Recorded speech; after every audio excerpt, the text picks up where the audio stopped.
Edinburgh Castle, Scotland. In the crown room lies a 336-pound oblong stone block. Known as the Stone of Destiny, and also as the Stone of Scone, it has been present at the coronation of nearly every English and Scottish monarch for more than 800 years. Its purpose, to unite the new ruler with God. And there are those who believe it is part of a meteor that fell to Earth more than 3,000 years ago. In England today, all the kings and queens are crowned on what's known as the Stone of Destiny. And this stone, according to legend, goes back to the biblical story of Jacob, who had rested his head on this stone. Jacob in the Bible has a dream. He falls asleep on a stone, and he sees a place nearby from which angels ascend to heaven, but also angels descend to earth. And when he wakes up, this says, this is a gateway to heaven, where earthly things can go to heaven and heavenly things can come to earth.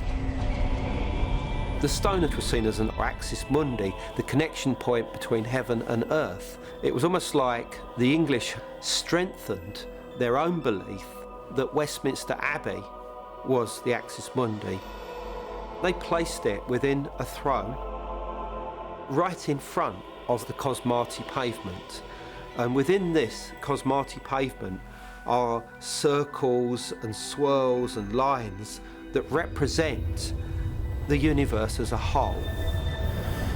And the monarch becomes what's known as a cosmocrator, looking over not just what was going on the earth, but the stars, the heavens as a whole, by sitting on the throne. Is this ancient stone merely a symbol of divine right? Or might it at one time have held some strange, unknown power? Throughout recorded history, coronation rituals have incorporated devices like the Stone of Destiny as a way of linking the new ruler with superior beings beyond our world. What is a coronation in the first place? Well, it's the idea that the monarch can embody some kind of cosmic consciousness, something that is divine. And this is actually best seen through the eyes of the old traditions relating to the Japanese mikados. They would have to sit upon the throne, which would be considered to be at the point of creation of the world.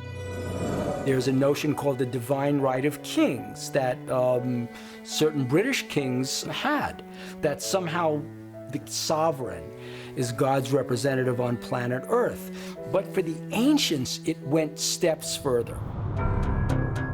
But if some otherworldly power is actually being handed down, who or what is the source of that power? If you were an extraterrestrial and you came down to this planet, one of the first things you try to do would be to mingle with leadership. And I think the pharaohs believed that they might have been gods themselves. The king was considered a deity. Did he go back into his room and sit and talk with the gods? We don't know. We weren't there. But he certainly did communicate with the deities through these rituals. In addition to the Stone of Destiny, another ritualistic symbol which features in most coronation ceremonies is that of the scepter. The scepter is a symbol of divinely granted authority, and in ancient times, it often took the form of a staff or a golden wand. According to historians, its use dates back to ancient Egypt, and there are those who believe it is connected symbolically to the Egyptian Ankh.